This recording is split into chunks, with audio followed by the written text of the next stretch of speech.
My name is Alex, and my life has always flowed in a fairly predictable direction. Every morning I woke up, had breakfast, kissed my wife Laura, and went to work at the office. My position as a sales manager was stable, albeit not particularly exciting. The days were filled with routine calls, meetings, and reports. After work, I would return home. Laura and I would have dinner, discussing the day, and then each of us would go about our own business or watch TV together. On weekends, we would go shopping, to the movies, or visit our parents.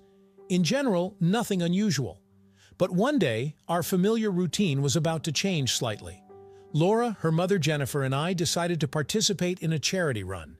This event was held annually and raised money for the treatment of children with serious illnesses. Laura became enthusiastic about this idea when she saw an advertisement for the run on a website. She had always been sensitive to other people's problems and tried to help as much as she could. And the thought of getting a little exercise, running in the fresh air, seemed tempting. "Imagine, honey, we'll not only do a good deed, but also get in shape," she said enthusiastically as we discussed this idea over dinner. "Mom will also be glad to get some exercise, as she's been sitting at home too much." I nodded in agreement, although to be honest, I didn't feel particularly enthusiastic. Running had never been my strong suit, and charity seemed like something distant. But arguing with Laura when she was so passionate about an idea was useless. The very next day, we called Jennifer and invited her to join us. My mother-in-law readily agreed, only saying, "Oh, I hope my old bones can handle such a load, but for a good cause, I'm willing to take the risk." Having decided on a date, we began to prepare little by little. We developed a training schedule, studied recommendations on nutrition and equipment. Laura even went shopping for the right sneakers and sportswear. For my part, I didn't show much zeal. I went for a couple of runs in the park with my wife, listened to advice from more experienced runners. But deep down, I thought that I could somehow manage a few kilometers. It's not like I'm running a marathon. The run was supposed to take place in a month. Laura and I made plans for how great it would be to spend this day with the whole family, how we would cheer each other on along the way. I was already anticipating how after the finish line we would hug, happy and sweaty, and go for a well-deserved beer. But as you know, life loves to throw surprises, especially when you least expect them. And our case was no exception. A week before the run, Laura sprained her ankle. Stupidly, on level ground. She tripped over a threshold and landed awkwardly. Suspicion of ligament strain, strict bed rest, and no physical exertion. My poor wife was beside herself with disappointment. She had been looking forward to this event so much, had prepared so much, and then bang, a silly accident crossed it all out. You and Mom will have to run without me," she said sadly, lying on the couch with her leg bandaged. "No use wasting the registration fee and the preparation again."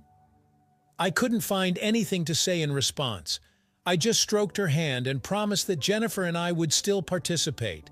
After all, I couldn't just take it and refuse too. Although I must admit, now the prospect of spending the day alone with my mother-in-law made me a little tense. Yes, Jennifer and I had always gotten along. We communicated amiably, exchanged pleasantries. But to tell the truth, we had never been particularly close, just relatives and nothing more. And now we had to run a few kilometers together, without the buffer of Laura, and somehow keep up a conversation or something. Such a sudden necessity for socialization. Oh well, I decided we'll manage somehow. After all, they're not sending me to row in a swamp with my mother-in-law. We'll run, and that's the end of it. If only I had known then what this running adventure would turn into. I certainly wouldn't have made such careless plans. However, life is a tricky thing. You never know where fortune will fall, and where. A weight around your neck. On the day we learned about Laura's injury, the first thing I did was call Jennifer. We needed to discuss what we would do with the run and training, if we would even participate in it after this. "Of course we'll run," my mother-in-law declared firmly, before I could even explain the situation. "What, are we going to throw our work down the drain? And the money has been paid too. No, we're not going to give up over such a trifle." I chuckled to myself. Now that's the spirit. And she also said, "Old bones," shaking her all up. "Yes, this woman, it seems, will give many young people a head start, even at 60. Okay, If you're so sure, then we'll run, I agreed. Only now we'll have to train together. Laura won't be able to support us, you understand? What's the big deal? Jennifer was surprised. You think I can't keep you company on a run? Of course I can.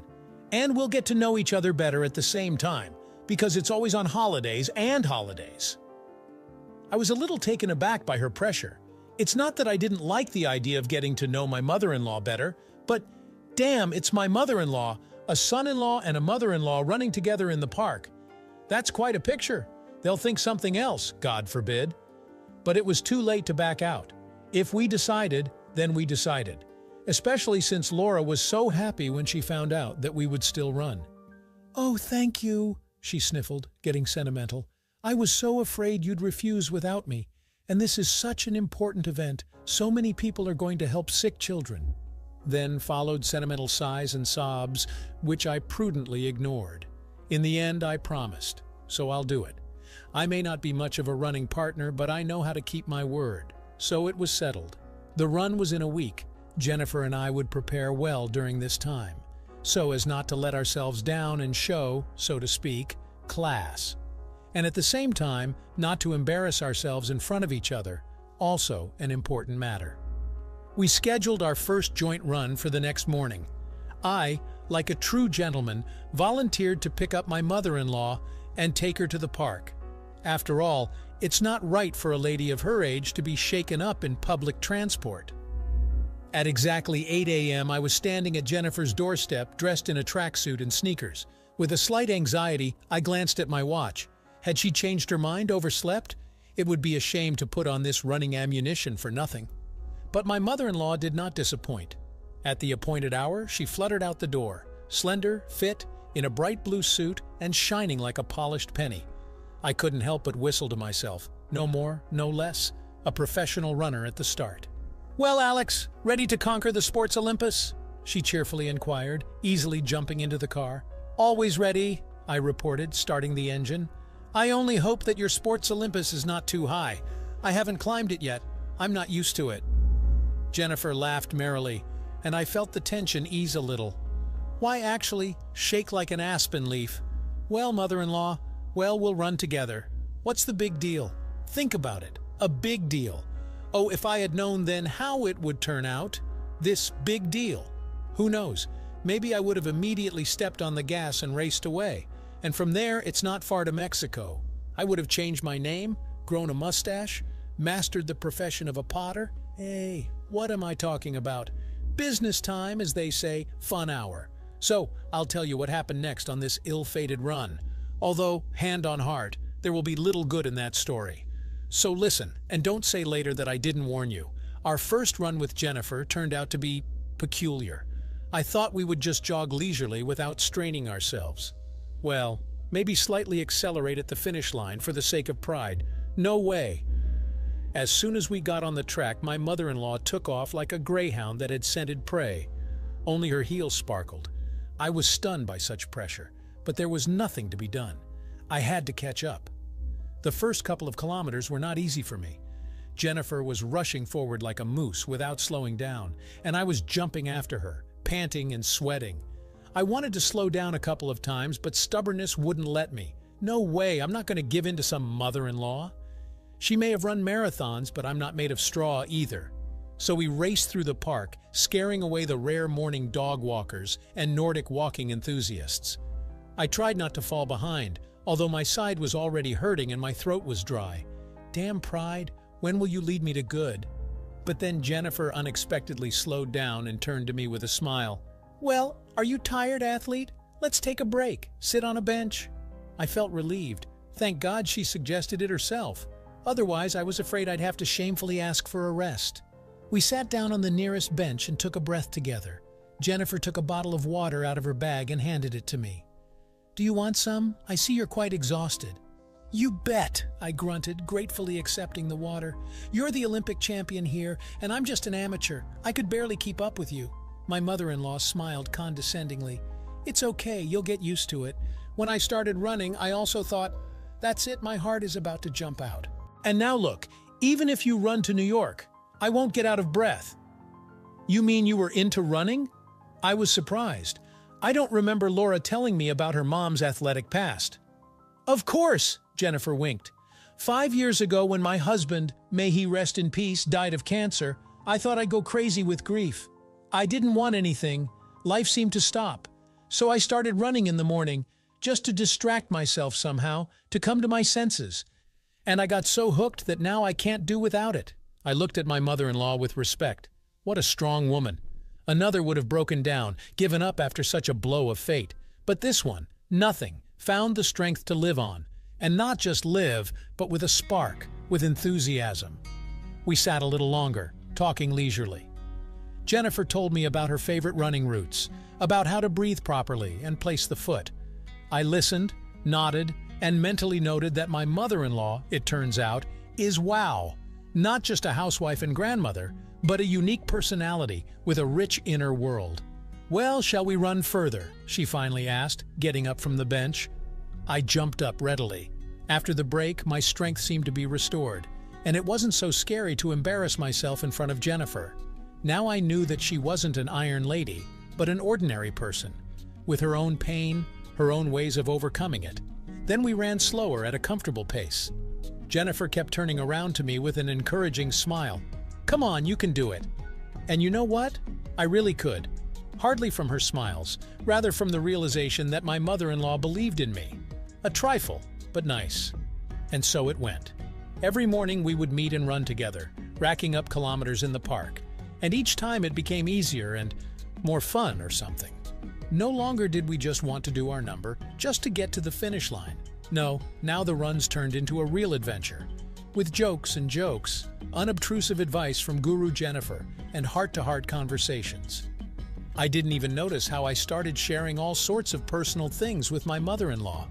I told her about my difficult relationship with my father, about the fears and doubts that sometimes plagued me, about how I once almost left Laura. I was so tired of everything in our family life, and my mother-in-law did not condemn me. She listened attentively, nodded, sometimes inserting apt remarks. And then suddenly, she also began to open up, about the loneliness that sometimes rolls over, about how she misses her husband and how hard it is to be strong for her daughter when she herself is ready to burst into tears of longing. Lord, I had no idea she could have so much pain inside. She seems to be smiling and joking, but if you look closely, how much is hidden there, it turns out?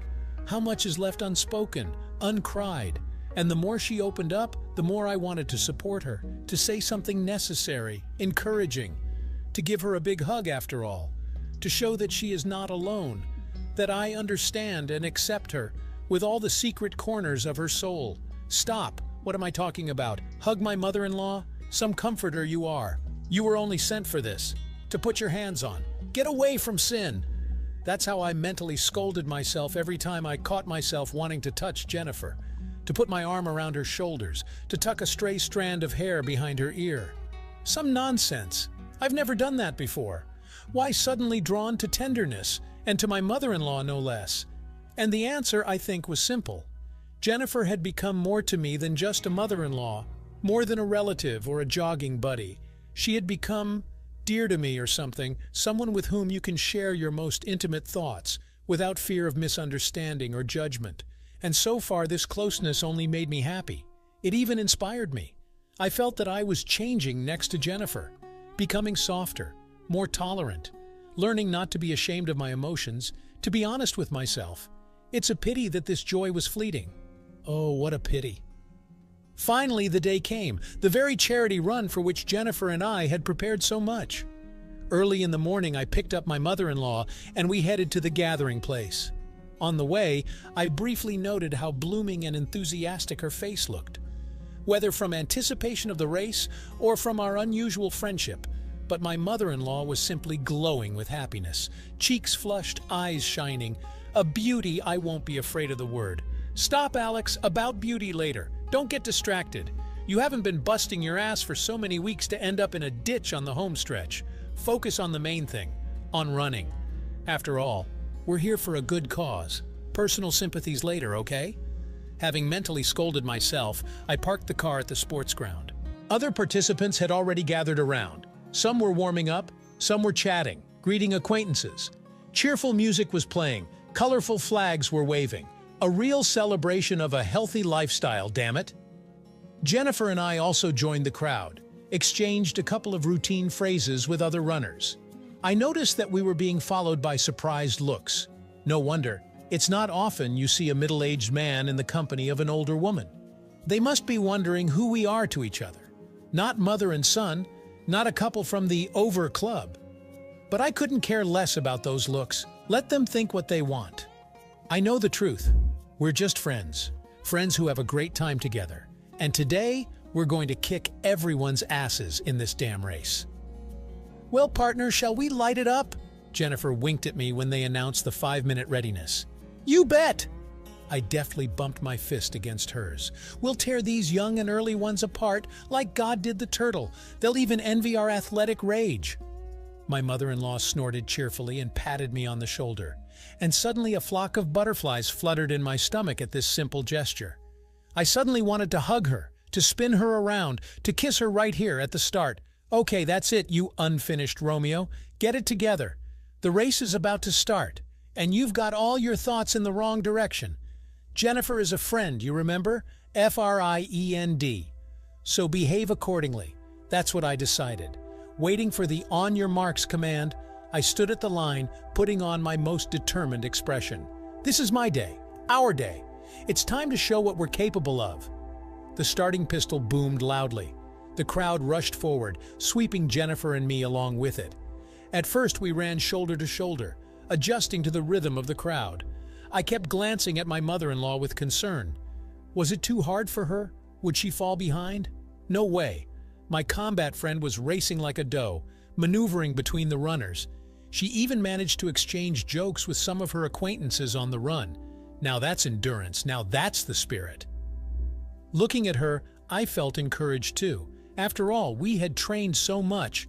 Are we really going to give up halfway, succumbing to the general turmoil? No way. Where have we not been lost? And we ran, at first leisurely, saving our strength. Then when the bulk of the participants began to give up, we accelerated a little. 3rd kilometer, 5th, 7th. I was already slightly losing the sense of reality, as if the whole world had shrunk to the size of this track, this furious pulse in my temples. Out of the corner of my eye, I saw Jennifer running beside me, bright, light, as if weightless. She no longer seemed to me like a mother-in-law, like Laura's mother. No, now she was a muse, a Valkyrie? I don't know what to call her. The one who led me forward, inspired me to feats. And I was ready to perform them, right here and now, to overtake everyone, to be the first to break into the finish line, and to dedicate this victory to her, my incomparable combat friend. Lord, what sentimental nonsense. What muses and Valkyries, Alex? Wake up, you damn romantic. Save the pathos for family celebrations. And now, run, run, and don't think about anything but the finish line. I gritted my teeth and rushed with all my might. Where did the energy come from in the last meters? My heart was pounding like crazy. My lungs were burning with fire. But I didn't slow down until I crossed the cherished line. Yes, I did it. Jennifer finished almost simultaneously with me. She ran into my arms with a running start, laughing happily. We did it, Alex, we did it! Oh God, what a thrill! She looked at me with shining eyes, hugging me around the neck, and I choked on the overwhelming feelings, from the closeness of her heated body, from the pounding pulse under my palms. Damn, she's so beautiful. How intoxicatingly she smells, a mixture of sweat, sun, and wildflowers.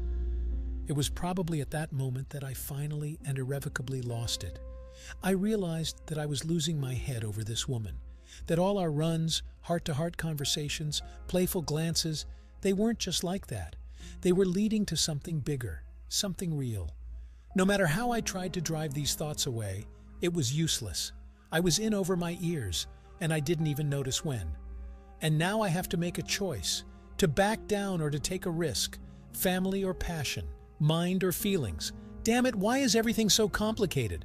Why can't it be like in the movies? Kiss my mother-in-law at the finish line, spin her around in an embrace, and have the words "the end" with a touching melody in the background. No, Alex, you're not in a fairy tale. You're in a fucking soap opera where any wrong step can cost you your family, career, reputation. So be a good boy. Smile, break the embrace, pat your mother-in-law on the back. Play the role to the end, since you've signed up for this plot. Damn! And when did my life manage to turn into a melodrama? And that's not all. After the finish, Jennifer and I slowly walked towards the parking lot, stopping now and then to exchange a few phrases with fellow runners. I absently nodded, smiled, but my thoughts were far away. In my head, an alarm bell was still ringing. "You're in trouble, Alex." "Oh, you're in trouble with this mother-in-law and not in the right direction." Out of the corner of my eye, I kept glancing at Jennifer. She looked tired, but immensely pleased.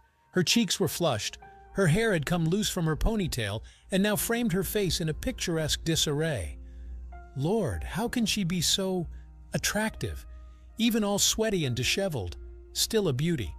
You could take a picture of her for the cover of a glossy magazine. As if sensing my gaze, Jennifer turned around. She measured me with a sly, understanding look, and then suddenly winked and nodded somewhere to the side. "Well, champion, do you want to celebrate our triumph? There's a wonderful cafe nearby. Let's sit down, have some coffee." I froze for a moment. Is she serious right now? After everything that's been sparking between us, she suggests secluding ourselves over a cup of cappuccino? That's pure provocation. Although okay, maybe I'm overthinking it. After all, what's wrong with a coffee break after a tough race? A son-in-law and a mother-in-law have the right to relax, catch their breath in a pleasant environment. Having reassured myself with such reasoning, I readily nodded. "Great idea, Jennifer. Lead the way. I'm all in anticipation." And my mother-in-law led the way. We sat down at a table on the summer terrace of a nice cafe and placed our order. The waiter brought us each a huge mug of steaming latte and a plate of croissants. Delicious," Jennifer mumbled, biting off half the pastry at once. "I love sweets after exercise. It's like I've earned it, you know?" I grunted understandingly. I myself couldn't stand all sorts of diets and restrictions. I believed that if you train in good faith, you have every right to indulge yourself. Without fanaticism, of course, but also without unnecessary self-torture. We slowly sipped our coffee, chatting about the race. We discussed the highlights, the funny finish line faces of the runners. Jennifer gestured animatedly, touching my hand now and then. Those touches made me feel like I was being struck by lightning. I wanted to hold her hand longer, to intertwine our fingers. "Stop! Cut it out, Alex! Again, you're back to your old ways." "No romantic advances," we agreed. "You're a grown man, a family man. Learn to keep yourself in check, damn it." Apparently something like that was reflected on my face, because Jennifer suddenly fell silent in mid-sentence and looked at me intently, almost piercingly, as if trying to read my mind. "Alex, listen," she began, lowering her eyes. "I'm not a fool. I see that something strange has been going on between us lately. These workouts of ours, the conversations. You feel it too, don't you? That we've grown closer?" I broke out in a cold sweat. Damn, is she reading my mind? Or do I have it all written on my forehead? "Okay, Alex, don't panic. Put on an impassive face, say something neutral." "Grown closer? Well, we've become friends, yes, running partners. What's wrong with that?" I squeezed out, carefully pretending to be preoccupied with stirring sugar into my cup. Jennifer sighed heavily. She shook her head as if talking to an uncomprehending child. "Alex, please, let's be honest. What I feel for you is more than friendship, and if you say that you don't feel anything like that yourself, that I'm just a mother-in-law to you, nothing more, damn, I'll just burn with shame." She laughed nervously and hid her face in her hands, and I froze, not knowing what to say. How to react to this sudden confession, damn it? Does she really have a crush on me? No way. Although, come to think of it, all those glances on the sly, smiles, touches, today's passionate embrace at the finish line. Haven't I myself noted 100 times already that Jennifer makes me jolt like an electric shock? "Look, I began with numb lips. "I don't know what to say. I really like you, honestly. And you can see for yourself that there's obviously something sparking between us. But damn it, Jennifer, we're relatives. You're my wife's mother. How can we... I can't... Damn, you know what I mean." My mother-in-law raised her head. She looked at me intently with reddened eyes, and then suddenly leaned forward and covered my hand with hers. "I understand everything, Alex. Really. I'm shocked at myself for even having this conversation." Believe me, I'm not going to ruin your marriage, intrude on your life with Laura, but what's happening between us, it's real too, alive. Haven't you ever wanted to spit on all conventions and just follow your heart? Allow yourself a little madness, huh? Her eyes were burning with a crazy, almost insane fire. My mouth went dry with excitement and confusion. Damn it, who is she? A temptress? A messenger from heaven designed to test my strength? Whatever it was, right here and now Jennifer was offering me a choice. A step into the unknown. The most risky and reckless act of my life. And you know what? Despite the protests of reason and the call of conscience, I was almost ready to take the plunge. Perhaps I should clarify one thing. I love Laura, my wife. She is sweet, caring, a good mother to our children. We have a strong marriage and complete mutual understanding, in most cases. But, yes, there is this damn but. When I'm with Laura, I don't feel what I feel when I look into Jennifer's eyes. That thrill, that sweet anticipation, that desire to do crazy things. With my wife, I am a pillar of reliability and constancy. With my mother-in-law, I am a reckless adventurer, ready to rush off anywhere. It's mean to Laura, I know. She doesn't deserve a dog of a husband, torn between duty and lust. But no matter how many times I tried to reason with myself, the heart wants what it wants. And now it was pounding like crazy, pushing me to the most reckless decision of my life. Jen, listen, I began, looking into those burning green eyes across from me, but she interrupted me in mid-sentence. Raising her hand in a warning gesture, she shook her head. No, Alex, don't say anything. If you say what you want to, then you won't be able to take the words back. Just answer me. Do you want this? Do you really want it to the point of trembling? Just say yes or no. The tension between us seemed thick enough to cut with a knife. I swallowed the viscous saliva, feeling my pulse pounding somewhere in my throat. The answer ready to slip off my tongue was both frightening and intoxicating at the same time. Damn, let it be what it will be. You only live once. Yes, I finally breathed out. Yes, damn it. I want it so bad that my blood is boiling. To be honest, I don't even remember the last time I felt anything like this.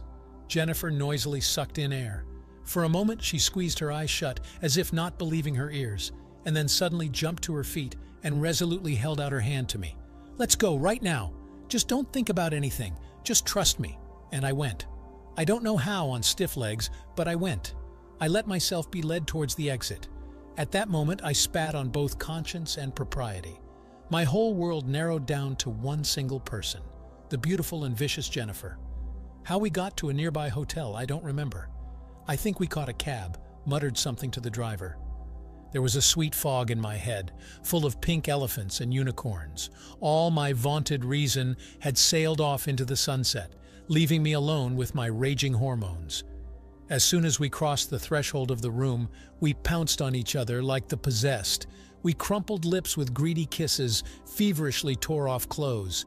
I think I ripped Jennifer's blouse. To hell with it. I don't care about anything but her naked skin under my fingers.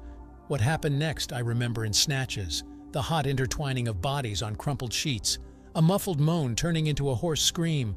A convulsive shudder at the peak. It was, damn it, unreal good. That's what. Never before had passion overwhelmed me with such force. Like a tsunami, like the ninth wave, sweeping away all the arguments of reason and justification in its path. Only in the morning, exhausted and emptied, did we finally roll away from each other. We lay in silence for a long time, trying to catch our breath and at least somewhat come to our senses. Reality was slowly seeping through the cracks of euphoria, gray, boring, but ruthlessly relentless. I squinted at Jennifer, flushed with kiss-swollen lips. I had never seen a more beautiful woman in my life, but even through the sweet languor, a worrying thought crept in. What now? What's next, damn it? I guess my mother-in-law sensed this mental question of mine. She sighed heavily, turning to me. She fumbled for my hand and squeezed it gently. I know what you're thinking, Alex, and I don't expect anything from you, really. We gave in to an impulse, but nothing serious can happen between us. You have a family, obligations, and I don't want to ruin all that. Let's just enjoy what we have here and now, and afterwards we'll go our separate ways, like ships in the sea. No hard feelings, no claims. Her words made my chest ache. On the one hand, there it was, a ready-made solution, take it and use it. The right adult thing to do. what you need in a situation like this. But some part of me resisted, screaming, "No! I don't want to let this woman go. Not now when we've become so close, so unanimous and kindred or something." Of course, I didn't say that out loud. I just nodded, hiding my eyes. I squeezed her hand back, showing that I accepted the rules of the game. "Yes, you're right. We can't. We have no right to destroy my family, to cause pain to our loved ones. Let's just remember this night as an adventure, a magical sip of freedom amidst the gray, everyday life." Jennifer smiled sadly and nodded. Then she pulled me to her, burying her forehead in my shoulder. We lay like that for a long time, hugging, listening to each other's breathing, saying goodbye to what we never had. And in the morning we went our separate ways, Jennifer to her lonely dwelling, me to my wife and children. As if nothing had happened, no confessions, no mad passion, no searing tenderness, only a dull, dreary pain in my chest, and a scattering of hickeys on my body, but those will fade in a couple of days. But how to deal with the invisible traces left in my soul, I did not know. Yes, Alex, you wanted adventure, thrills, congratulations, take it and sign for it. Now live with it, with the memory of the unfulfilled, the impossible, with the guilt towards Laura, whom you have so meanly betrayed. But you know what? Despite all this gloom and hopelessness, I did not regret what happened. Yes, it was madness, pure selfishness and weakness, but it was worth it, every moment, every breath, because for a brief moment I felt truly alive, open, vulnerable, capable of strong feelings, of risk, of recklessness, all the things I lacked so much in my measured family life. And I am grateful to Jennifer for giving me this revelation.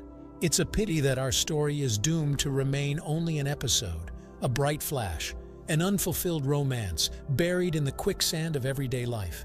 And for now, it's time for me to return to reality, to the one where I am a model husband, a loving father, a pillar of reliability and constancy. Only now I know, even in the most predictable, measured life, there is always a place for a miracle. The main thing is not to miss it when it knocks on your door. After all, life ultimately consists of such moments, mistakes and twists of fate, meetings that turn everything upside down. And someday, maybe many years from now, Jennifer and I will meet again, there, beyond the edge of existence. And then nothing can separate us. But for now, we keep our secret. A small spark of forbidden happiness in our hearts. Me and the woman who gave me wings. And let the whole world consider us just a son-in-law and a mother-in-law. We know the truth. Did you like this story? Let us know in the comments what you liked. Subscribe to our storytelling podcast. Also, don't forget to like and ring the bell so you don't miss more interesting stories. See you soon.